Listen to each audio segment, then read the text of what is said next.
Hey guys, welcome back. Hope you are doing well. In this video, we will learn about using services in Rails applications, and we will see how we can create custom directories in our Rails application, and then we can use them to drive our model and controller codes. So services are not something which comes as default with a Rails application, but you need to create them as per your requirements and need. But first of all, we need to know that what a service is. So a service is simply a plain Ruby class which has some methods implemented to perform specific functions. However, you can achieve those functions without writing service classes by just implementing that piece of code into a model or controller file. But as the Rails philosophy says that your code should be dry and clean, that is why we always try to keep our controllers thin and models less fatty. Since we can use concerns for refactoring common controllers and model related stuffs and helper for refactoring logic at view layer, we can use services for refactoring the backend functions and we can keep our models and controller thin. Okay, so now to understand the importance of these services, let's create a simple Rails project and we will be using services there. But before using services, we will do it without using services first.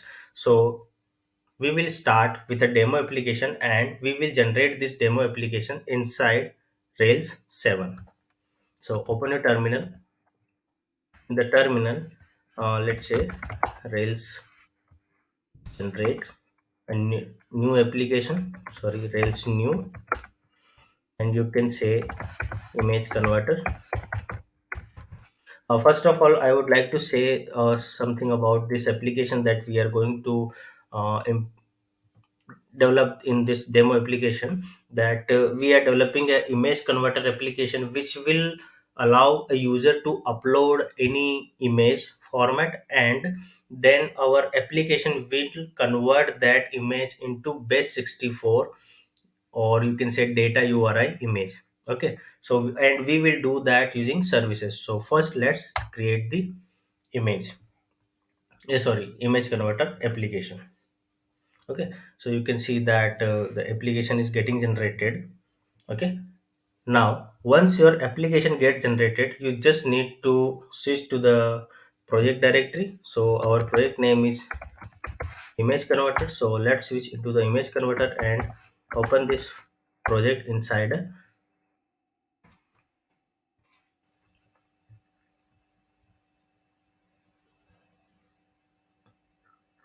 code editor. Now open the gem file first. Here you can see that Ruby version is Rails 3.0 and Rails version is 7.0.1. Now you need to open your app folder. In app folder you can see that there is no services folder, and all the folders are the default folders which comes whenever you generate a new Rails application. Okay, and in this folder we will create our service directory. In app directory we will create our service directory. But before that, let's create a resource in our application. So we will first run the bundle install. Now we will generate a resource here, and we will do this using scaffolding. So Rails g scaffold image I. Okay, so I'm adding a model image here, and which has a attribute data URI and with of the type string. Now let's generate this scaffold, and as soon as the scaffold generated, just run the Rails db migrate command to run the migration. And after running the migration, just open your schema.rb. Here you can open your, sorry, not in config, in it should be in db. In migrate folder you can see that it has created a image table with attribute data URI, and in schema you can see that you have an attribute data URI. Now since we will allow users to upload attachments and then we will convert those attachments into data URI.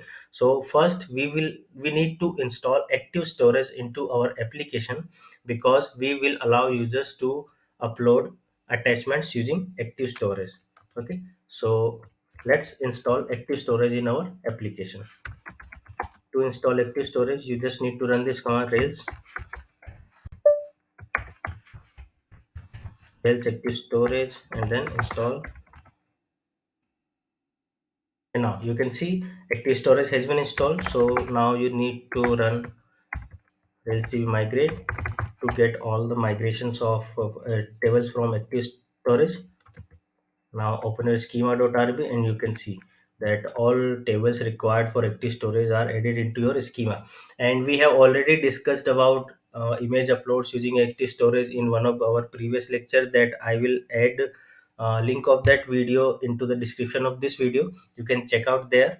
And but for now, just make it simple that we added active storage into our application, and now we need to add an attribute that we want to attach in our image model.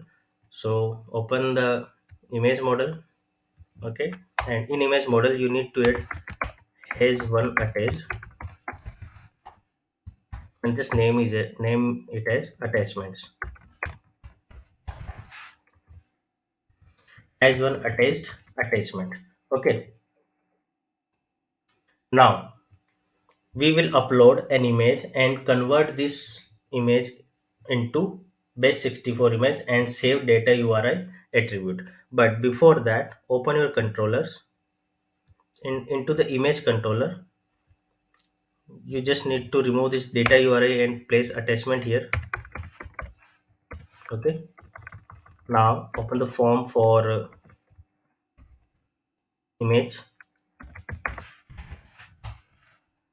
At this place you just need to make attachment, and here make it file field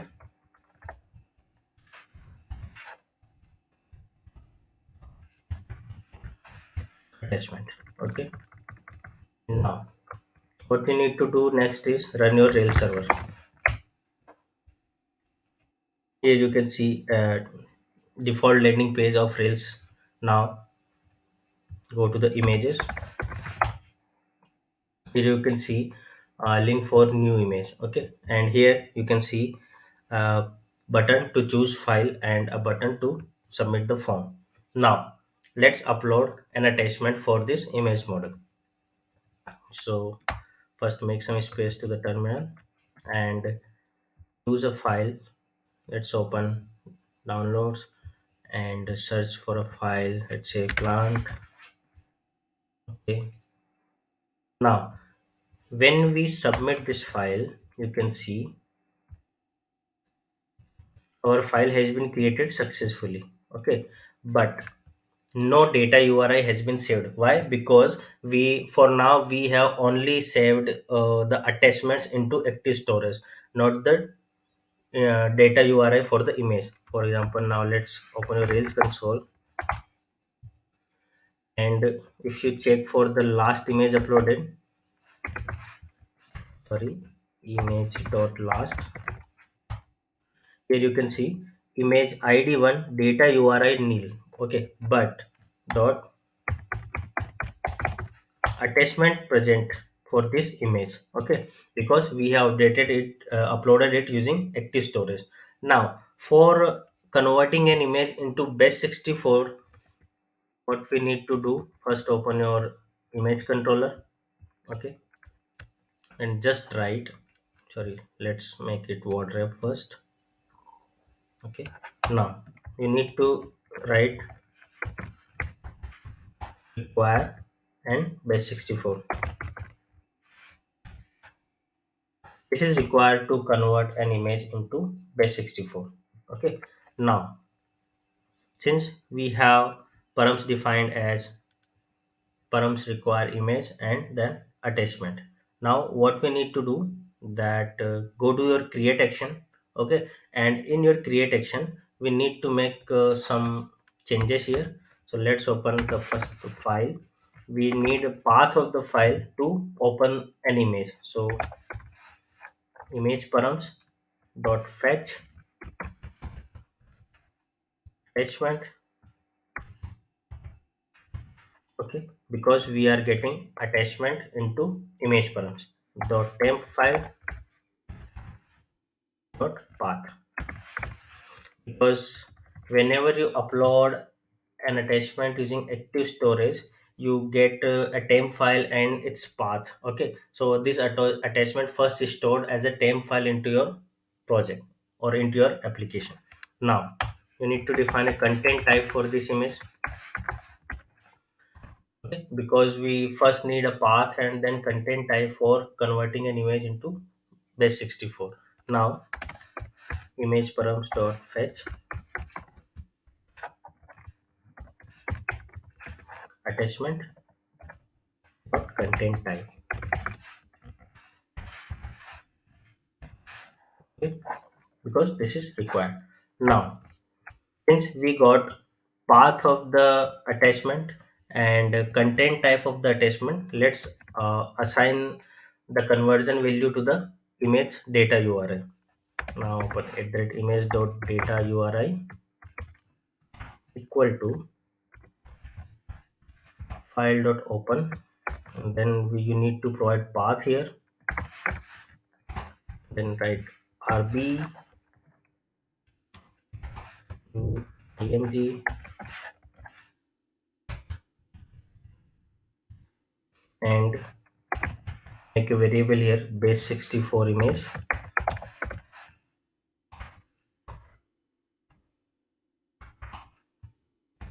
and call the base 64 class base 64 dot strict encode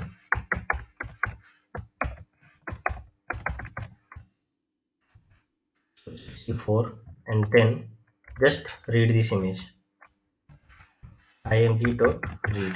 Okay, now when you run this command, your image will be open, for your temp file image will be open first, then your ruby code will read the image and then encode this image into base 64 string. Okay, now since a data URI or any data attribute, a data base 64 image must have a data, then content type, then base 64, and then the image value. Okay, or you can say the strictly encoded base 64 image string here.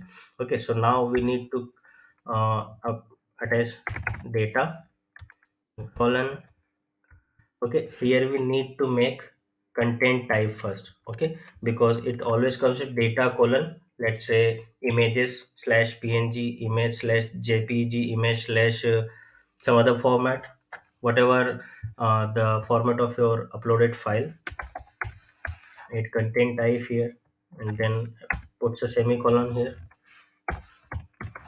in base 64 comma, and then base 64 image. Now end this block, the file open block. Now what this code will do, that this code will open your temp file and then convert it into a base 64 string, and then prepare a valid format for your data URI image. Okay, now let's upload another attachment. Let's first make a space to the terminal. Okay, back to images, choose file, say plant.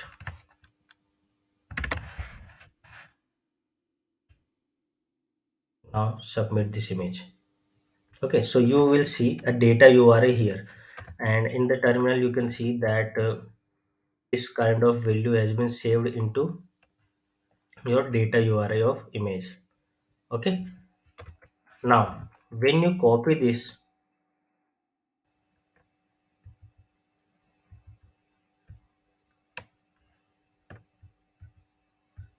since it's a very long string, so let's copy this image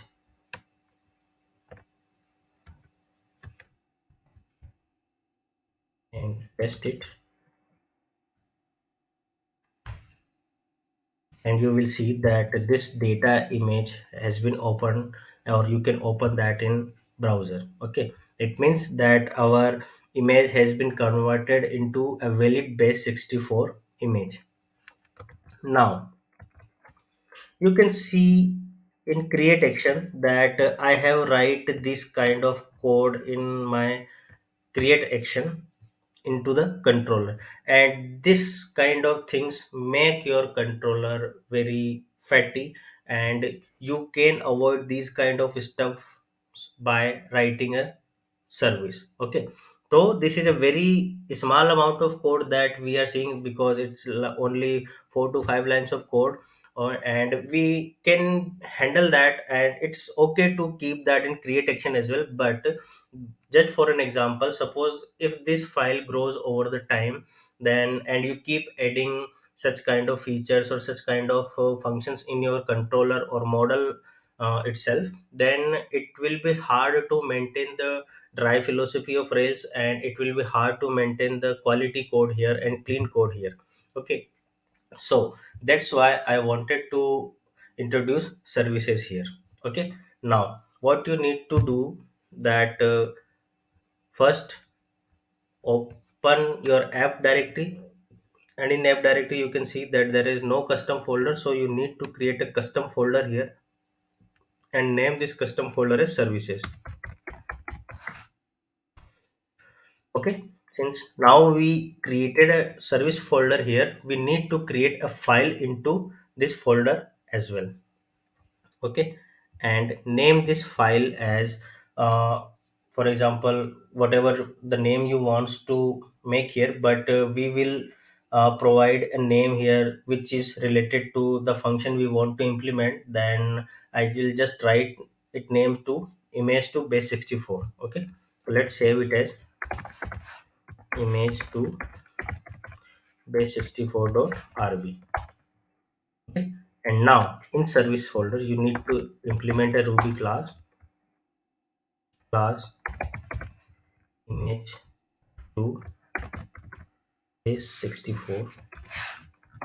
Okay, and as I initially said that service classes are plain ruby classes, or you can say that it are the simple classes which we make in ruby. So we just need to do the same practice here. We need to implement the class, and we will initiate define a constructor here, and then we will implement an instance method here that we can use for our image conversion. Okay, but at the top of the file you need to write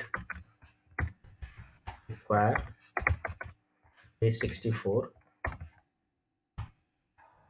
save it, and write a f initialize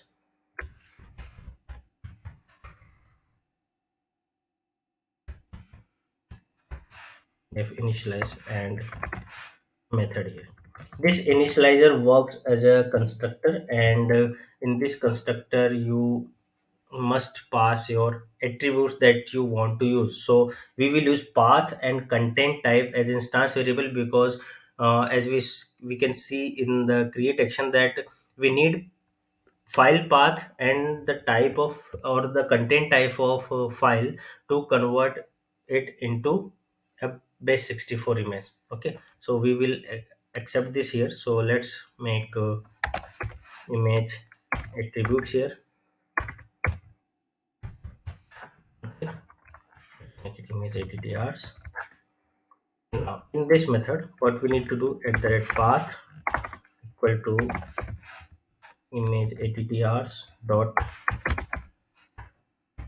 same file dot path, and at the red content type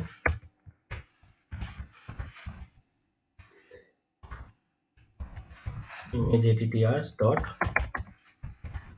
content type.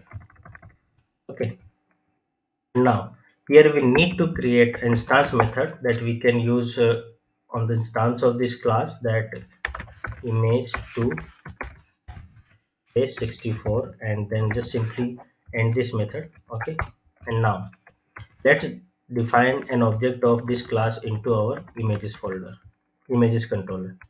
First of all, remove this line from the top of the images controller. require base 64 because we are going to use service class now, so we don't need this require statement here. And now you can define, let's say, base 64 image to new, and here you can pass image params.fetch attachments. Okay,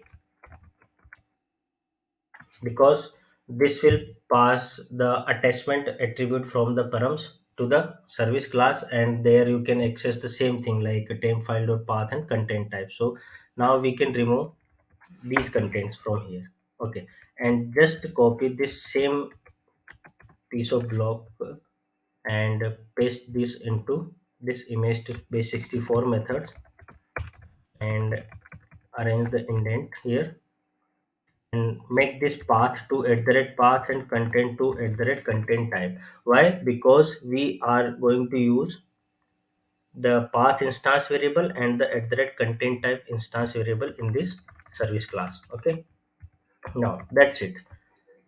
And now just provide base 64 image to the data URI base 64 and call this method on the base 64 image object. That's it. Now you need to make one more change into your application, that open application.rv from the config folder, and at the last line, or sorry, at the line number 20, you can see that config.eager load paths. Okay, it means that whenever we generate a custom directory, we need to eager load those path for the directory or those directory path here. So we will, since we have added services directory and which is not by default in the rails, so we will add that here. And you don't need to add services. Why? Because the services is in app directory, so add app services. Okay, that's it. We are done here.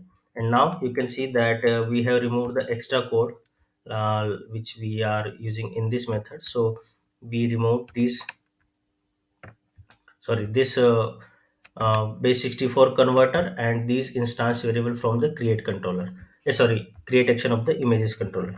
Now let's save the create controller and restart our server because we have changed our application.rb. Now start your server, and server is started. Now go to the browser and upload a new image back to images. Okay, new image, choose file. Okay, and let's upload this WhatsApp image. Okay, and click on create. You can see that your service class is also changing this this uploaded attachment to the data URI. Not changing, it's converting actually, sorry. Now just copy this.